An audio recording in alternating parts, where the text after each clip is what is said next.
প্রশান্তি জড়িত নিদ্রা মানুষের জীবনের একটা অত্যন্ত গুরুত্বপূর্ণ সুখ এবং প্রয়োজনীয়তাও। দেখতে গেলে এই সংসারের প্রত্যেক পশু পাখি, প্রত্যেক জীব অবশ্যই নিদ্রা প্রাপ্ত করেন, কিন্তু মানুষ, যার মধ্যে বিচার বিবেচনা করার শক্তি অন্যদের থেকে অনেক বেশি, তার কিন্তু ঘুমের কিছু সমস্যা অবশ্যই হয়। কি বলেন, তাই তো? এবার এর কারণ কি? চিন্তা। এবার চিন্তা আমাদের সবার জীবনে আছে। আমরা সকলে জানি যে চিন্তা কখনো আমাদের সাহায্য করে না, তাও আমাদের জীবনে আছে। কেন? চিন্তার মাধ্যমে কি কখনো কোনো সমস্যার সমাধান হয়েছে? অর্থের চিন্তা করলে কি অর্থ লাভ হয়? ভবিষ্যতের চিন্তা করলে কি ভবিষ্যৎ ঠিক হয়ে যায়? স্বাস্থ্যের চিন্তা করলে কি স্বাস্থ্য নিজে থেকেই ঠিক হয়? হয় না। তাহলে এই সব কিছু থেকে আমাদের একটা ছোট্ট শিক্ষা অবশ্যই লাভ করা উচিত। আপনিও আপনার কাঁধ থেকে চিন্তার এই বোঝা নামিয়ে ফেলুন।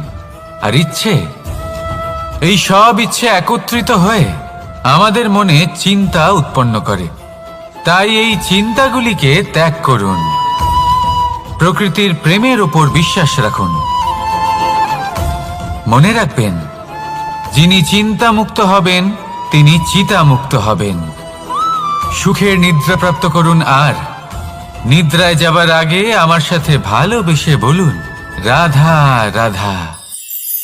মহাদেব, সেই দেবতা যিনি মহান, যাকে দেবতাদের দেবতা বলা হয়, যিনি হলেন আমার আরাধ্য। কখনো আপনার মনে এই প্রশ্ন এসেছে যে শিবকেই কেন মহাদেব বলা হয়, অন্য কোনো দেবতাকে কেন বলা হয় না? সেই কারণ মহাদেবের মধ্যে, ওনার মধ্যে এমন এক বিশেষ গুণ রয়েছে যা অন্য কারণ নেই। তা হলো নিঃস্বার্থ হয়ে মানুষের সেবা করা। যদি প্রয়োজন পড়ে, যদি সৃষ্টির পথে বিনাশের কালো মেঘ ছেয়ে থাকে, তখন নিজের প্রাণের চিন্তা না করে হলাহল পান করার জন্য প্রস্তুত থাকেন মহাদেব। আর এই অদ্বিতীয় ত্যাগের জন্যই শিবকে মহাদেব বলে ডাকা হয়। এবার যদি কোনো মানুষও নিঃস্বার্থ ভাবনার দ্বারা নিজেকে অর্পণ করে দেয় এই জগতের কল্যাণের জন্য, মানুষের সেবার জন্য, তাহলে তিনিও মহাপুরুষ, মহামানব হতে পারেন। যদি কেউ অভুক্ত থাকেন, তাহলে নিজের থালা থেকে অর্ধেক খাবার তাকে দিয়ে দিন। যদি কেউ অসুস্থ হন, তাহলে তাকে সেবা করার, চিকিৎসা করার চেষ্টা করুন। এই জীবন শুধু নিজের জন্য নয়, অন্যদের প্রতি, সমস্ত সংসারের প্রতি উৎসর্গ করুন। যদি এইসব মানুষ শিখে যান, তাহলে তিনি মহাদেবের পথে অগ্রসর হতে পারেন। যদি মানুষ নিঃস্বার্থ ভাবনার দ্বারা এই সংসারের সেবা করতে শিখে যান, তাহলে তিনি নিশ্চিত রূপে মহামানব অবশ্যই হতে পারবেন। আসুন আমার সাথে ভালোবেসে বলুন, রাধা রাধা। স্বর্ণ, হিরে, মুক্ত, মানিক, এই সব কিছুকে আগে পাথর বলা হতো। তাহলে এমন কি হলো যে এদের রত্ন বলা হয়? আর রত্ন তা বাস্তবে আসলে কি? এটা হলো সেই পাথর যাকে আগে আগুনের তাপ সহ্য করতে হয়েছে, পরখ করা হয়েছে, যাচাই করা হয়েছে, এদের কাটার চেষ্টা করা হয়েছে, কিন্তু তারা কখনোই নষ্ট হয়নি, বরং তারা আরো উদ্ভাসিত হয়েছে, আরো উজ্জ্বল হয়েছে, এই সংসারে আরো প্রকাশ ছড়িয়ে দিয়েছে। সেই জন্য এরা হলো এত অমূল্য, সেই জন্য এরা হলো বহুমূল্য, সেই জন্য এদের রত্ন বলা হয়। এবার মানুষের কাছেও এই নির্বাচনের অধিকার রয়েছে যে আমরা শুধু পাথর হয়ে থাকব নাকি রত্ন হয়ে থাকব। কিভাবে? আমাদের জীবনেও অনেক সমস্যা রয়েছে, বাধা আছে, বিপত্তি আছে। আমরা সেই বাধার তাপে উত্তপ্ত হই, এই সমস্যা আমাদের কাটার চেষ্টা করে। অনেক মানুষ বিভিন্ন পরিস্থিতি আমাদের ভাঙার চেষ্টা করে, কিন্তু আমাদের নষ্ট হলে চলবে না। যেভাবে এই রত্ন সমস্যার সম্মুখীন হয়ে পাথর থেকে রত্ন হয়েছে, সেইভাবেই আমাদেরও আমাদের সমস্যার সম্মুখীন হয়ে রত্ন হয়ে উঠতে হবে, এই সংসারে প্রকাশের স্রোত হয়ে উঠতে হবে। তাহলে এটাই করুন, আর আমার সাথে ভালোবেসে বলুন, রাধা রাধা। সংসারে সব থেকে বড় শক্তি আসলে কি? কেউ বলবেন শারীরিক শক্তি, কেউ বলবেন অস্ত্রের শক্তি, কেউ বলবেন জ্ঞানের শক্তি। ঠিক আছে, কিন্তু যদি আমি বলি সংসারের সব থেকে বড় শক্তি হলো শক্তি কোনো এক তথ্যের, আগে হ্যাঁ, তথ্য। এই তথ্য নিজেই কিন্তু খুব শক্তিশালী, অত্যন্ত শক্তিশালী অস্ত্র হলো এই তথ্য। আর সত্যি বলতে অনুচিত তথ্যের থেকে অনেক বেশি ঘাতক হলো অসম্পূর্ণ তথ্য। যেরকম আজ শাম্ব রুক্মির সাথে করেছে, ওকে অসম্পূর্ণ তথ্য দিয়েছে, তার ফলে বিনাশ হলো। যদি এইভাবেই আপনার কাছেও কোনো অসম্পূর্ণ তথ্য আসে, আর যদি আপনি তা পরখ না করে দেখেন, যাচাই না করে দেখেন, আর নিজের কর্ম করেন, তাহলে উত্থানের বদলে আপনি পতনের সম্মুখীন হবেন। বিকাশের বদলে আপনার বিনাশ হয়ে যাবে। মনে রাখবেন একটা অত্যন্ত গুরুত্বপূর্ণ কথা, সঠিক তথ্য পাওয়া সঠিক তথ্য দেওয়ার থেকে অনেক বেশি গুরুত্বপূর্ণ। আশা করি এই কথা আপনি বুঝেছেন। জীবনে যখনই কোনো তথ্য আপনি পাবেন, সেই বিষয়ে ভেবে দেখুন, পরখ করে দেখুন, যাচাই করুন, তারপর নিজের কর্ম করুন। আর আমার সাথে ভালোবেসে বলুন, রাধা রাধা। ধর্ম এবং প্রেম, এই দুই হলো একই মুদ্রার দুই পিঠ। যদি এদের মধ্যে কোনোটা নষ্ট হয়ে যায়, তাহলে দ্বিতীয়টাও থাকে না। কখনো ভেবেছেন এমন কেন হয়? তার জন্য আগে আপনাকে বুঝতে হবে যে ধর্ম আসলে কি। ধর্ম সেটাই যা এই সংসারের প্রত্যেক মানুষকে একে অপরের সাথে সুখ এবং শান্তিতে থাকতে প্রেরণা যোগায়। এই প্রেরণার আধার হলো প্রেম। প্রেম সেটাই যা আপনার মধ্যে অন্য কারোর প্রতি করুণাবোধ জাগিয়ে তোলে, সম্মান জাগিয়ে তোলে। এবার যদি প্রেম চলে যায়, তাহলে সবার আগে বিনাশ হবে সম্মান আর করুণাবোধের। এবার যেখানে না প্রেম রয়েছে, না সম্মান রয়েছে, না করুণা রয়েছে, সেখানে ধর্ম কিভাবে বাস করবে? অশুভ ইচ্ছে জাগ্রত হয়ে ওঠে, ক্রোধ জাগ্রত হয়ে ওঠে, অহংকার জাগ্রত হয়ে ওঠে, আর তারপর আরম্ভ হয় অধর্মের। তাই যা যা ভাবনা আপনার অন্তরে প্রবেশ করছে, করতে দিন, কিন্তু যাই হোক না কেন, এই প্রেমকে নিজের থেকে দূরে যেতে দেবেন না। এই প্রেমকে চিরকাল নিজের কাছে রাখুন, নিজের হৃদয়। আর এই প্রেম ভাব নিয়ে বলুন, রাধা রাধা। মানুষের জীবনে উন্নতি লাভ করার জন্য তিনটি স্তম্ভের প্রয়োজন হয়। প্রথম স্তম্ভ শিক্ষা। এই শিক্ষা আমাদের জ্ঞান প্রদান করে। দ্বিতীয় স্তম্ভ ব্যবসা, যার দ্বারা আমরা ধন উপার্জন করি। তৃতীয় স্তম্ভ হলো আমাদের ঈশ্বর, আমাদের ইষ্ট। এনার সাথে যদি আমরা জুড়ে থাকতে পারি, তাহলে এমন একটা মানসিক বল আপনি লাভ করবেন যেটা এই সংসারে আর কোথাও পাওয়া সম্ভব নয়। কিন্তু মানুষ অনেক সময় জীবনে এই তিনটি স্তম্ভ লাভ করা সত্ত্বেও সামনে অগ্রসর হতে পারেন না। তখনও জীবনে কঠিন পরিস্থিতি আসতেই থাকে। এমনটা ঠিক কেন হয়? কারণ সে জীবনে এই তিনটি স্তম্ভ লাভ করে নেয়, জীবনে প্রয়োগও করে, কিন্তু তার ভিতের কথা সে ভুলেই যায়। যেমন প্রথম স্তম্ভ অর্থাৎ শিক্ষা। এই শিক্ষার আধার হলো শুভ চেতনা। যদি অন্তরে শুভ চেতনা না থাকে, তাহলে এই শিক্ষার কোনো গুরুত্ব থাকে না। দ্বিতীয় স্তম্ভ ব্যবসা। পরিশ্রম করে উপার্জন করতে হবে, এই কথাটা আমরা সবাই জানি এবং সবাই চেষ্টাও করি। কিন্তু ব্যবসা করতে করতে আমরা এটা ভুলে যাই আমাদের ব্যবহার কেমন হয়ে পড়েছে। এই ব্যবহার যদি শুভ হয়, তাহলে আমাদের উপার্জন আস্তে আস্তে একটা স্থির জায়গায় এসে পৌঁছবে। এবং তৃতীয় স্তম্ভ আমাদের ভগবান। যদি ওনার স্মরণে আপনি যেতে চান, তাহলে তার পূর্বে নিজের মা বাবাকে সেবা করুন, তাদের যত্ন করুন, তাদেরকে ভালোবাসুন, কারণ ওনারাই হলেন এই সংসারে আপনার সব থেকে বড় ইষ্ট।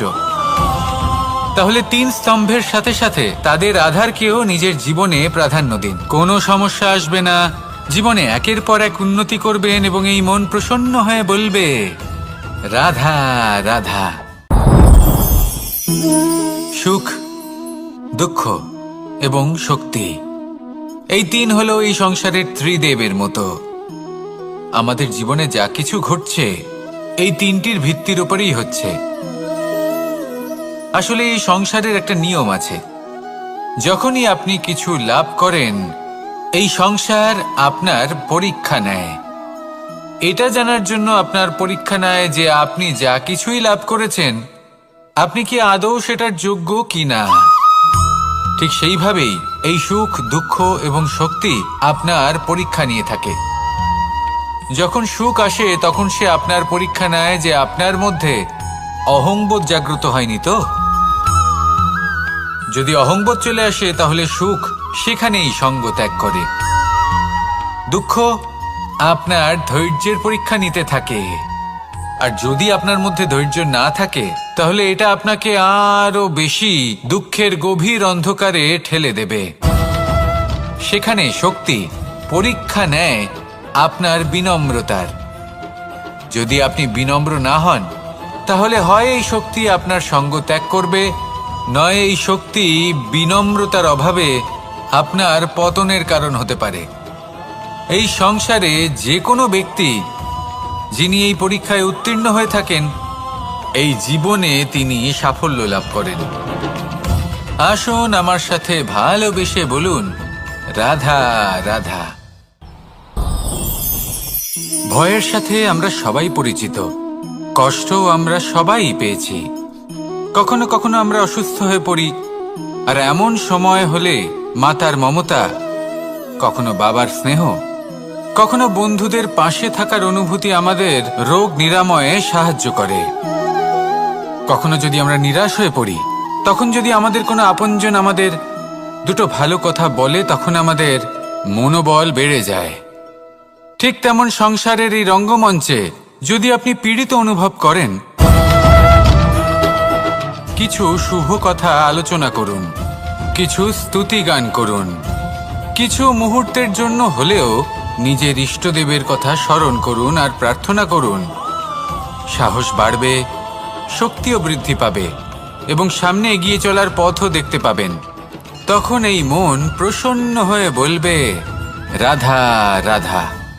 এই সংসারে কখনো কোনো ব্যক্তিকে তার বাইরের পোশাক দেখে বিচার করার চেষ্টা করবেন না, এটা খুব বড় ভুল করবেন। যেমন আমরা জীবনে অনেক সময় এমন করি, ধরুন কোথাও একটা গাছ দেখলাম, খুব বিশাল আকারের একটা গাছ যেটা মাটির থেকে অনেক উঁচুতে পৌঁছে গেছে, যার বিশাল শাখা আছে। সেগুলো দেখে আমরা ভাবি যে এই গাছে হয়তো কত সুস্বাদু ফল আছে, আমরা সেই গাছের পরিচর্যা করতে থাকি। আবার অন্যদিকে হলো একটি তৃণ যেটা মাটি থেকে কিছুটা উঁচুতে পৌঁছেছে, কিন্তু সেই তৃণর নিচে, মাটির নিচে অত্যন্ত সুস্বাদু ফল বা সবজি জন্ম নেয়, যা আমাদের স্বাস্থ্যের পক্ষে অত্যন্ত উপকারী। সেই জন্য কখনো আবরণ দেখে কাউকে বিচার করতে চেষ্টা করবেন না। তার বদলে এটা বোঝার চেষ্টা করুন যে আপনার সামনে যে ব্যক্তি আছে বা বস্তু আছে তার বিশেষত্ব কি। যদি এই বিশেষত্ব বোঝার ক্ষমতা আপনি অর্জন করেন, যদি এই শিল্প আপনি নিজের ভেতরে জাগ্রত করেন, তাহলে এই সংসারে বিশেষত্ব কি সেটা আপনি জানতে পারবেন। আর এই সমস্ত খেলা দৃষ্টি থেকে নয়, দৃষ্টিভঙ্গি থেকে জন্ম নেয়। দৃষ্টিভঙ্গি সবসময় শুভ রাখুন আর আমার সাথে ভালোবেসে বলুন, রাধা রাধা। যখন আমরা কোনো বনে প্রবেশ করি তখন এই সবুজ ঘাস দেখে, এই কোমল ঘাস দেখে আমাদের মন প্রফুল্ল হয়ে ওঠে। ভিন্ন ভিন্ন প্রজাতির ফুল, ভিন্ন ভিন্ন রঙের ফুল দেখে এই মন আনন্দে ভরে ওঠে। এখানে শিশুরা আনন্দ লাভ করে, বড়রা ভোজন গ্রহণ করেন, কথাবার্তা বলেন, হাঁটাহাঁটি করে বেড়ান। এবার ভেবে দেখুন, যখন এই উপবনের নির্মাণ হয়েছিল সেই সময় যদি এই মাটিকে সঠিকভাবে খনন না করা হতো, যদি তাতে সঠিকভাবে বীজ রোপণ না করা হতো, যদি কোনো সংঘর্ষ না হতো, পরিশ্রম না করা হতো, যদি চলতে চলতে পায়ে কাঁটা না বিঁধে যেত, তাহলে এই সুন্দর বন দেখে আমরা কি এই আনন্দ লাভ করতে পারতাম? কখনোই নয়। ধরুন কোনো নদীর তটে সুন্দর একটি বন আছে, সেই বনের আনন্দ লাভ করতে গেলে আপনাকে সেই নদী পার করতেই হবে। যদি সুখের নদীর কাছে পৌঁছতে চান তাহলে তটে যে কাঁটা রয়েছে সেগুলোর সাথে সংঘর্ষ করতেই হবে। এই সংসারে যদি আপনি সুখ লাভ করতে চান তাহলে সুখ লাভের এই যাত্রা শুরু করতে হবে সংঘর্ষ দ্বারা। তাহলে সংঘর্ষকে স্বাগত জানান, এর পেছনেই সুখ রয়েছে যা আপনার জন্য অপেক্ষা করছে। এবার হাসুন আর আমার সাথে ভালোবেসে বলুন, রাধা রাধা। সংসারে আমাদের জীবনের সবথেকে বড় দোষ কি আপনি জানেন? কেউ বলবেন লোভ, কেউ বলবেন লালসা, কেউ বলবেন অসত্য। দেখুন, দুঃখের মূল কারণ হলো পরিশ্রম না করা। কিছু মানুষ ভাবেন যে আমি জীবনে কোনো পরিশ্রম করব না, অথচ আমি সবকিছু প্রাপ্ত করতে চাই। আর এমন এক কারণের জন্যই দূতের মতো খেলা আমাদের জীবনে প্রবেশ করার সুযোগ পায়। দূত। এই দূত আসলে কি? দূত অর্থাৎ কোনো পরিশ্রম ছাড়াই অন্য কেউ পরিশ্রম করে যা অর্জন করেছেন, যে সুখ সুবিধা অর্জন করেছেন, তা নিজের জন্য শুধুমাত্র একটা খেলার মাধ্যমে নিজের করে নেবার ইচ্ছে। আর এই ইচ্ছে অত্যন্ত বিনাশকারী হতে পারে। এই ইচ্ছে যদি আপনার বিবেক, আপনার মন, আপনার চেতনা, আপনার ভাবনা প্রবাহিত করে ফেলে, তারপরে আপনি চেষ্টা করতে শুরু করে দেবেন, আর সেইখান থেকেই আপনার পতন শুরু হবে। এই চেষ্টা করবেন যে অন্য কারোর জীবনের সমস্ত ধন, তার সমস্ত জীবন সম্পূর্ণভাবে নিজের করে নেওয়ার। কারণ প্রথমে আশা জাগ্রত হয়, আর এই আশা হতাশায় পরিণত হতে সময় লাগে না। এই হতাশা কুণ্ঠায় পরিণত হতে সময় লাগে না, কুণ্ঠা লোভে পরিণত হতে সময় লাগে না, আর এই লোভ প্রতিশোধ স্পৃহাতে পরিণত হতে সময় লাগে না। আর যখন এই সব কিছু হয়, আপনি দুষ্ট হয়ে যান। আর সবাই জানেন যে প্রত্যেক দুষ্ট ব্যক্তির পতন হলো অবশ্যম্ভাবী। তাই নিজেকে দূতের থেকে দূরে রাখুন আর পরিশ্রমকে নিজের কাছে টেনে নিন। জীবনে আপনার যা যা স্বপ্ন রয়েছে, যা আপনি করতে চান, শুধুই পরিশ্রম দ্বারা অর্জন করুন। তাহলে তাই করুন আর আমার সাথে ভালোবেসে বলুন, রাধা রাধা। জীবনে কিছু শেখা অত্যন্ত গুরুত্বপূর্ণ। এবার কি কি শিখতে হবে সেই সব শেখানোর জন্য অনেক শিক্ষক রয়েছেন, কিন্তু কি শিখবেন না আর কি করবেন না, এটা আমাদের নিজের অভিজ্ঞতা দিয়ে শিখতে হয়। কিন্তু তার মানে এটা নয় যে যদি আপনাকে শিখতে হয় যে আগুনের তাপ কতটা, আপনাকে আগুনের মধ্যে হাত দিতে হবে। না, অন্য কারোর অভিজ্ঞতা দ্বারাও শিখতে পারেন। প্রশ্ন শুধুমাত্র একটাই যে আপনি কি শিখতে চান নাকি চান না।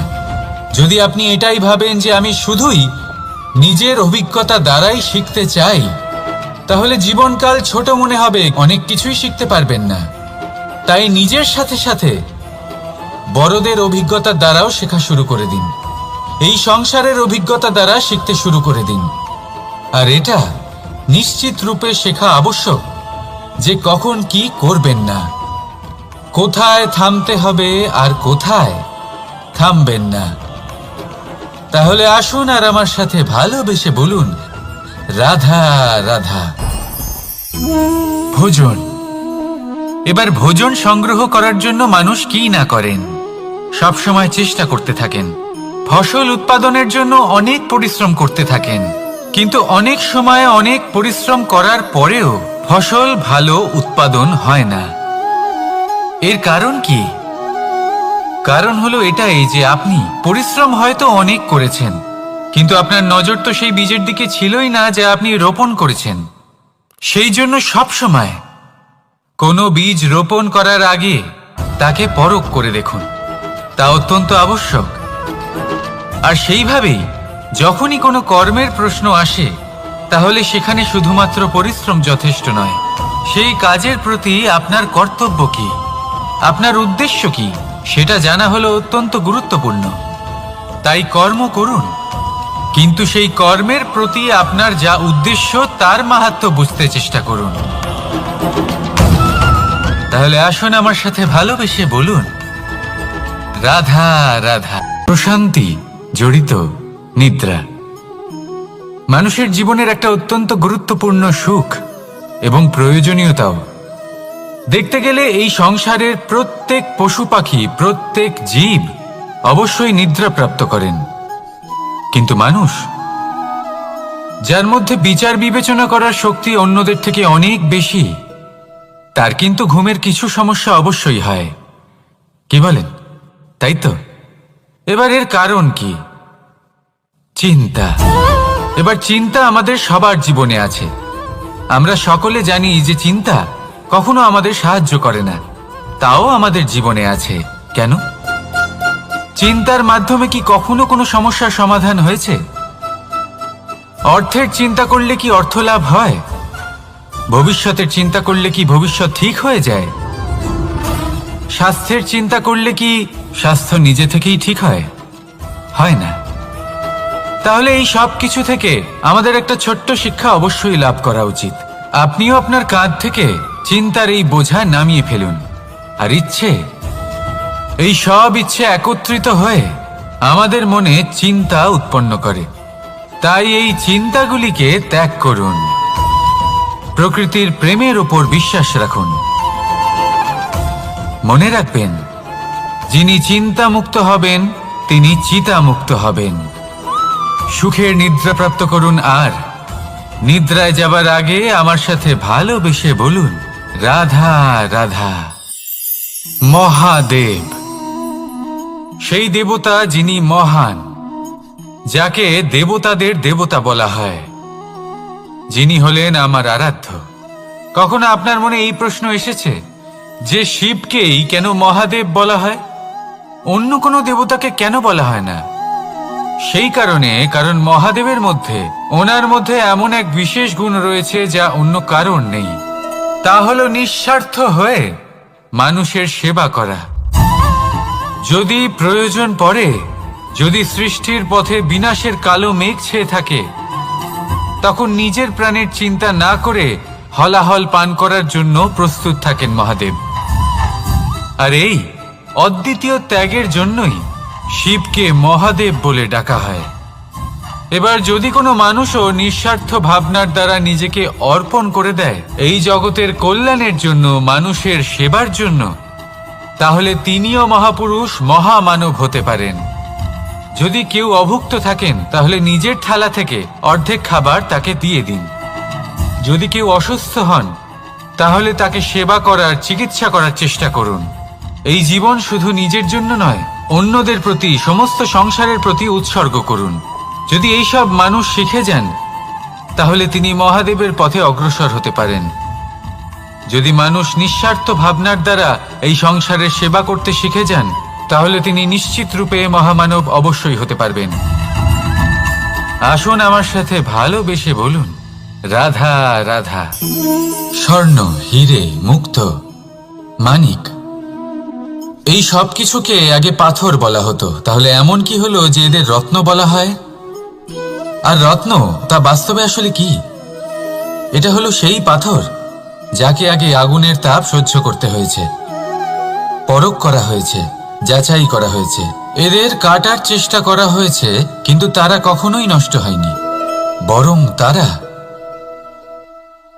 আরো উদ্ভাসিত হয়েছে, আরো উজ্জ্বল হয়েছে, এই সংসারে আরো প্রকাশ ছড়িয়ে দিয়েছে।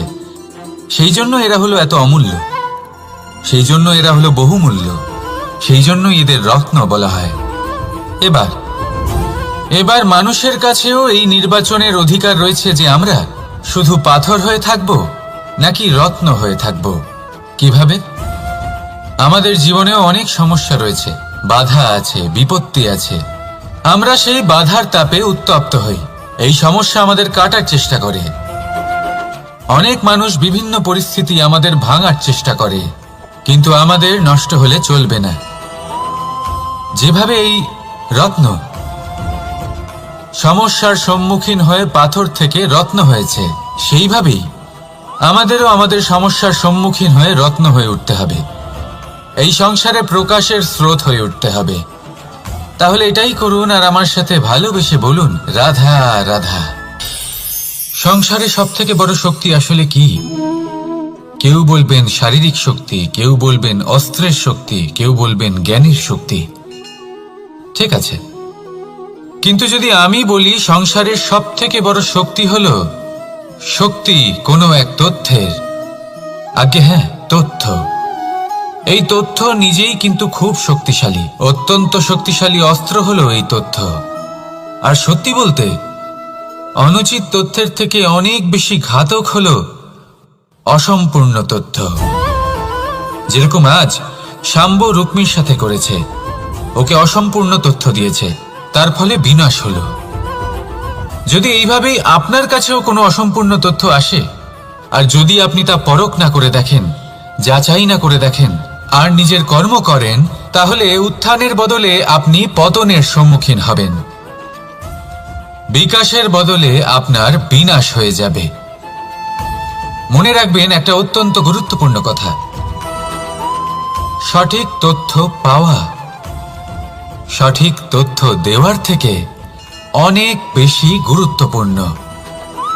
আশা করি এই কথা আপনি বুঝেছেন। জীবনে যখনই কোনো তথ্য আপনি পাবেন, সেই বিষয়ে ভেবে দেখুন, পরখ করে দেখুন, যাচাই করুন, তারপর নিজের কর্ম করুন। আর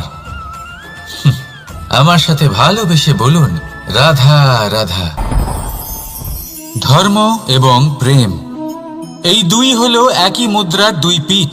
যদি এদের মধ্যে কোনোটা নষ্ট হয়ে যায়, তাহলে দ্বিতীয়টাও থাকে না। কখনো ভেবেছেন এমন কেন হয়?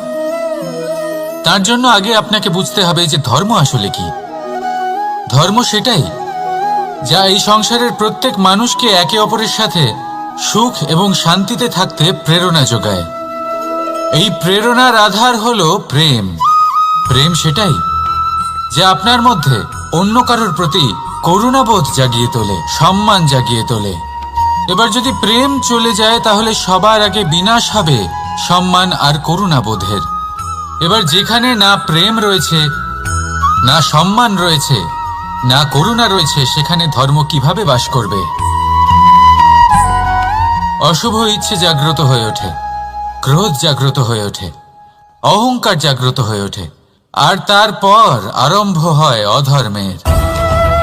তাই যা যা ভাবনা আপনার অন্তরে প্রবেশ করছে, করতে দিন, কিন্তু যাই হোক না কেন, এই প্রেমকে নিজের থেকে দূরে যেতে দেবেন না। এই প্রেমকে চিরকাল নিজের কাছে রাখুন, নিজের হৃদয়। আর এই প্রেম ভাব নিয়ে বলুন, রাধা রাধা। মানুষের জীবনে উন্নতি লাভ করার জন্য তিনটি স্তম্ভের প্রয়োজন হয়। প্রথম স্তম্ভ শিক্ষা। এই শিক্ষা আমাদের জ্ঞান প্রদান করে। দ্বিতীয় স্তম্ভ ব্যবসা, যার দ্বারা আমরা ধন উপার্জন করি। তৃতীয় স্তম্ভ হলো আমাদের ঈশ্বর, আমাদের ইষ্ট। এনার সাথে যদি আমরা জুড়ে থাকতে পারি, তাহলে এমন একটা মানসিক বল আপনি লাভ করবেন যেটা এই সংসারে আর কোথাও পাওয়া সম্ভব নয়। কিন্তু মানুষ অনেক সময় জীবনে এই তিনটি স্তম্ভ লাভ করা সত্ত্বেও সামনে অগ্রসর হতে পারেন না। তখনও জীবনে কঠিন পরিস্থিতি আসতেই থাকে। এমনটা ঠিক কেন হয়? কারণ সে জীবনে এই তিনটি স্তম্ভ লাভ করে নেয়, জীবনে প্রয়োগও করে, কিন্তু তার ভিতের কথা সে ভুলেই যায়। যেমন প্রথম স্তম্ভ অর্থাৎ শিক্ষা। এই শিক্ষার আধার হলো শুভ চেতনা। যদি অন্তরে শুভ চেতনা না থাকে, তাহলে এই শিক্ষার কোনো গুরুত্ব থাকে না। দ্বিতীয় স্তম্ভ ব্যবসা। পরিশ্রম করে উপার্জন করতে হবে, এই কথাটা আমরা সবাই জানি এবং সবাই চেষ্টাও করি। কিন্তু ব্যবসা করতে করতে আমরা এটা ভুলে যাই আমাদের ব্যবহার কেমন হয়ে পড়েছে। এই ব্যবহার যদি শুভ হয়, তাহলে আমাদের উপার্জন আস্তে আস্তে একটা স্থির জায়গায় এসে পৌঁছবে। এবং তৃতীয় স্তম্ভ আমাদের ভগবান।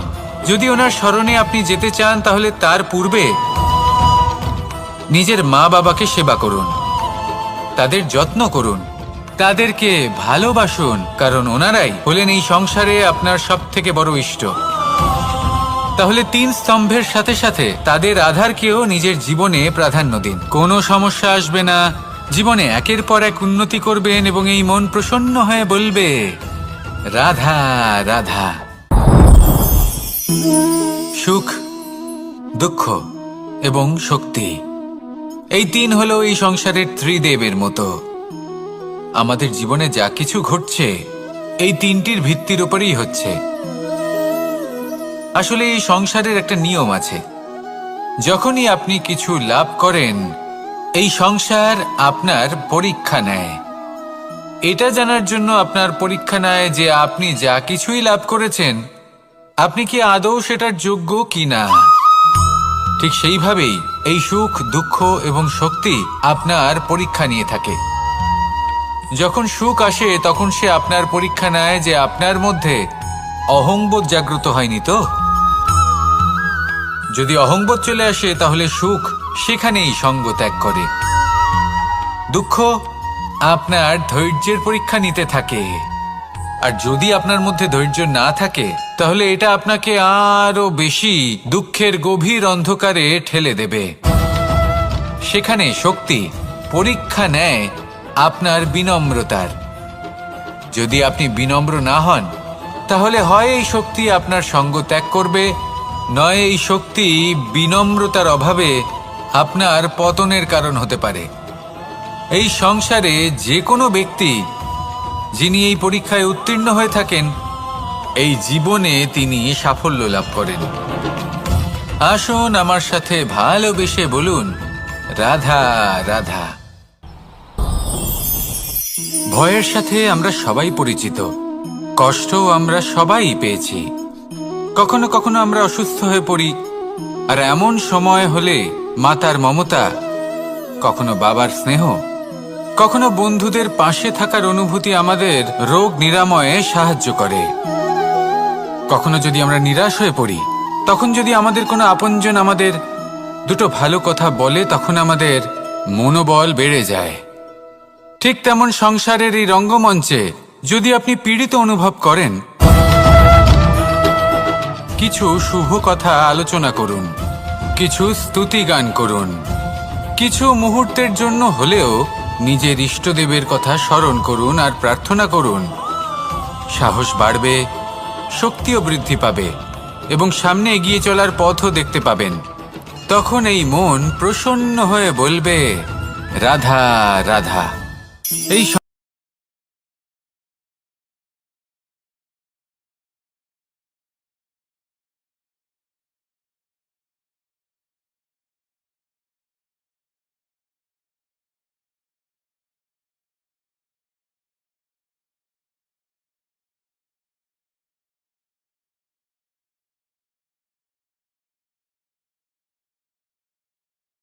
সুস্বাদু ফল আছে, আমরা সেই গাছের পরিচর্যা করতে থাকি।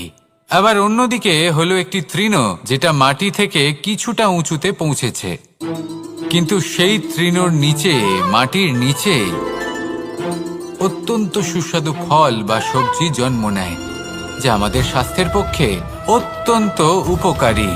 সেই জন্য কখনো আবরণ দেখে কাউকে বিচার করতে চেষ্টা করবেন না। তার বদলে এটা বোঝার চেষ্টা করুন যে আপনার সামনে যে ব্যক্তি আছে বা বস্তু আছে তার বিশেষত্ব কি। যদি এই বিশেষত্ব বোঝার ক্ষমতা আপনি অর্জন করেন, যদি এই শিল্প আপনি নিজের ভেতরে জাগ্রত করেন, তাহলে এই সংসারে বিশেষত্ব কি সেটা আপনি জানতে পারবেন। আর এই সমস্ত খেলা দৃষ্টি থেকে নয়, দৃষ্টিভঙ্গি থেকে জন্ম নেয়। দৃষ্টিভঙ্গি সবসময় শুভ রাখুন আর আমার সাথে ভালোবেসে বলুন, রাধা রাধা। যখন আমরা কোনো বনে প্রবেশ করি তখন এই সবুজ ঘাস দেখে, এই কোমল ঘাস দেখে আমাদের মন প্রফুল্ল হয়ে ওঠে। ভিন্ন ভিন্ন প্রজাতির ফুল, ভিন্ন ভিন্ন রঙের ফুল দেখে এই মন আনন্দে ভরে ওঠে। এখানে শিশুরা আনন্দ লাভ করে, বড়রা ভোজন গ্রহণ করেন, কথাবার্তা বলেন, হাঁটাহাঁটি করে বেড়ান। এবার ভেবে দেখুন, যখন এই উপবনের নির্মাণ হয়েছিল সেই সময় যদি এই মাটিকে সঠিকভাবে খনন না করা হতো, যদি তাতে সঠিকভাবে বীজ রোপণ না করা হতো, যদি কোনো সংঘর্ষ না হতো, পরিশ্রম না করা হতো, যদি চলতে চলতে পায়ে কাঁটা না বিঁধে যেত, তাহলে এই সুন্দর বন দেখে আমরা কি এই আনন্দ লাভ করতে পারতাম? কখনোই নয়। ধরুন কোনো নদীর তটে সুন্দর একটি বন আছে, সেই বনের আনন্দ লাভ করতে গেলে আপনাকে সেই নদী পার করতেই হবে। যদি সুখের নদীর কাছে পৌঁছতে চান তাহলে তটে যে কাঁটা রয়েছে সেগুলোর সাথে সংঘর্ষ করতেই হবে। এই সংসারে যদি আপনি সুখ লাভ করতে চান তাহলে সুখ লাভের এই যাত্রা শুরু করতে হবে সংঘর্ষ দ্বারা। তাহলে সংঘর্ষকে স্বাগত জানান, এর পেছনেই সুখ রয়েছে যা আপনার জন্য অপেক্ষা করছে। এবার হাসুন আর আমার সাথে ভালোবেসে বলুন, রাধা রাধা। সংসারে আমাদের জীবনের সবথেকে বড় দোষ কি আপনি জানেন? কেউ বলবেন লোভ, কেউ বলবেন লালসা, কেউ বলবেন অসত্য। দেখুন, দুঃখের মূল কারণ হলো পরিশ্রম না করা। কিছু মানুষ ভাবেন যে আমি জীবনে কোনো পরিশ্রম করব না, অথচ আমি সবকিছু প্রাপ্ত করতে চাই। আর এমন এক কারণের জন্যই দূতের মতো খেলা আমাদের জীবনে প্রবেশ করার সুযোগ পায়। দূত। এই দূত আসলে কি? দূত অর্থাৎ কোনো পরিশ্রম ছাড়াই অন্য কেউ পরিশ্রম করে যা অর্জন করেছেন, যে সুখ সুবিধা অর্জন করেছেন, তা নিজের জন্য শুধুমাত্র একটা খেলার মাধ্যমে নিজের করে নেবার ইচ্ছে। আর এই ইচ্ছে অত্যন্ত বিনাশকারী হতে পারে। এই ইচ্ছে যদি আপনার বিবেক, আপনার মন, আপনার চেতনা, আপনার ভাবনা প্রবাহিত করে ফেলে, তারপরে আপনি চেষ্টা করতে শুরু করে দেবেন, আর সেইখান থেকেই আপনার পতন শুরু হবে। এই চেষ্টা করবেন যে অন্য কারোর জীবনের সমস্ত ধন, তার সমস্ত জীবন সম্পূর্ণভাবে নিজের করে নেওয়ার। কারণ প্রথমে আশা জাগ্রত হয়, আর এই আশা হতাশায় পরিণত হতে সময় লাগে না। এই হতাশা কুণ্ঠায় পরিণত হতে সময় লাগে না, কুণ্ঠা লোভে পরিণত হতে সময় লাগে না, আর এই লোভ প্রতিশোধ স্পৃহাতে পরিণত হতে সময় লাগে না। আর যখন এই সব কিছু হয়, আপনি দুষ্ট হয়ে যান। আর সবাই জানেন যে প্রত্যেক দুষ্ট ব্যক্তির পতন হলো অবশ্যম্ভাবী। তাই নিজেকে দূতের থেকে দূরে রাখুন আর পরিশ্রমকে নিজের কাছে টেনে নিন। জীবনে আপনার যা যা স্বপ্ন রয়েছে, যা আপনি করতে চান, শুধুই পরিশ্রম দ্বারা অর্জন করুন। তাহলে তাই করুন আর আমার সাথে ভালোবেসে বলুন, রাধা রাধা। জীবনে কিছু শেখা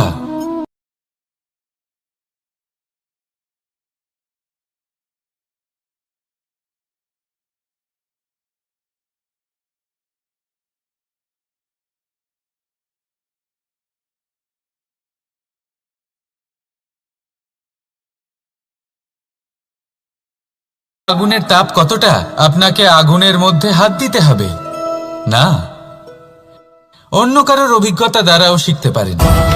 প্রশ্ন শুধুমাত্র একটাই যে আপনি কি শিখতে চান নাকি চান না। যদি আপনি এটাই ভাবেন যে আমি শুধুই নিজের অভিজ্ঞতা দ্বারাই শিখতে চাই, তাহলে জীবনকাল ছোট মনে হবে, অনেক কিছুই শিখতে পারবেন না। তাই নিজের সাথে সাথে বড়দের অভিজ্ঞতা দ্বারাও শেখা শুরু করে দিন। এই সংসারের অভিজ্ঞতা দ্বারা শিখতে শুরু করে দিন। আর এটা নিশ্চিত রূপে শেখা আবশ্যক যে কখন কি করবেন না, কোথায় থামতে হবে আর কোথায় থামবেন না। তাহলে আসুন আর আমার সাথে ভালোবেসে বলুন, রাধা রাধা। আমাদের সকলের জীবনেই দুই ধরনের ব্যক্তি থাকেন, বন্ধু এবং শত্রু। তারা হলেন আমাদের প্রিয় বন্ধু, যারা আমাদের জীবনে সবসময় আমাদের পাশে থাকেন। কখনো কখনো আমরা তাদের জন্য কিছুই করি না, তাও তারা আমাদের আনন্দ প্রদান করেন, ভালোবাসা প্রদান করেন। আর অন্যদিকে থাকে আমাদের শত্রু। দেখতে গেলে যখন আমরা জন্ম নিই তখন কিন্তু আমাদের কোনো বন্ধু থাকে না, আমাদের কোনো শত্রুও থাকে না। কিন্তু যত ধীরে ধীরে আমরা জীবনে এগোতে থাকি, আমাদের বয়স বাড়তে থাকে, তখন আমাদের বন্ধু আর শত্রু এই দুইয়ের সংখ্যা বাড়তে থাকে। আর সেই সবকিছু নির্ভর করছে আমাদের কথার ওপর এবং আমাদের ব্যবহারের ওপর। এবারে আপনি যদি কোনো ব্যক্তিকে স্বাগত জানান উদার চিত্তে, ভালোবেসে, তাহলে সেই ব্যক্তি আপনার বন্ধু হবেই হবে। কিন্তু যদি আপনি নিজে হাতে কাউকে সামনে অগ্রসর হতে বাধা দেন, বিনা কারণে তার সাথে খারাপ ব্যবহার করেন, তাহলে তার মনে শত্রুতার বোধ অবশ্যই জেগে উঠবে। আর রইল বিষয় কথার, যদি আপনার কথা মধুর হয় তাহলে সবাইকে আপনি আপন করে নিতে পারবেন। এই কথাই যদি কটু হয় তাহলে আপনার আপনজনেরাও দূরে চলে যেতে পারে। তাই নিজের কথার ওপর সংযম রাখুন এবং নিজের আচরণ উদার করে তুলুন। জীবনে সুখই সুখ থাকবে। আসুন আমার সাথে ভালোবেসে বলুন, রাধা রাধা।